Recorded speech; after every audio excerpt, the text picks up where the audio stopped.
turime vasario 27, plius 4 šilumos, praktiškai pavasaris jau čia pat. Yra toksai gamtos reiškinys kaip ledonešis. Ir kadangi šią žiemą paspaudė šaltukas, visos upės apledėjusios, sniego labai daug, tai jis kai tirps, tai upės kils ir plukdys tą visą ledą. Tai aišku, šiandieną to ledonešio pravažiuojant pro upės nemačiau, dar pranašauja jį šį savaitgalį, bet čia niekada negali žinoti. Gali ir naktį visi ledai pajudėti ir praplaukti, sunku pasakyti. Tai bet aš atvariau į tokį spotuką, kur būtų labai iš jo gerai žiūrėti būtent tos plaukiančius ledus, nes vaizdas, tai, kurio aš dar nesu matęs. Ir garsas būna įspūdingas, kai tie ledai daužosi, pokši ten, žodžiu.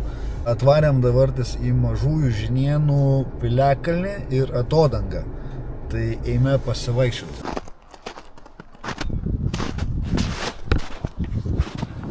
Mažųjų Žinienų piliakalnis. Natūraliai susiformavusios kalvos bei krantų iškyšuliai. Bla bla bla. Eime, vaizdas tai čia nuostabus.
Atodangos į Neries vingius, o taip pat galima nuo jos šiek tiek žemyn nusileisti.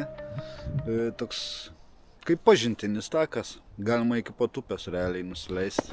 Eime, apeisim mažą ratuką.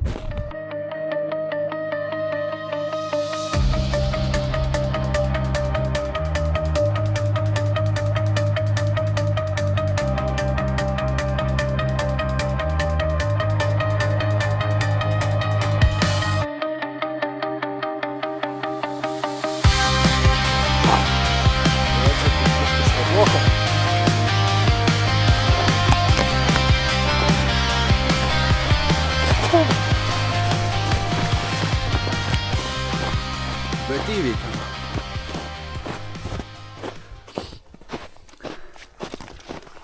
Tai va, toksai spotukas. Reikės kitą dieną bandyti taikyti atvaryti tą ledonešį pastebėti. Nes čia mes dabar praktiškai prie pat upės priėjom.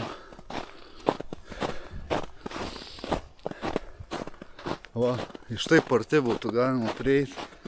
Ledai čia įsivaizduok lūžtų. viską neštų savo kelyje. Krūmus, medžius verstų čia, vaizdas būtų. Tai bandysim ištaikyti. Tai tiek šiam kartui ir bandysim ištaikyti ledonešį.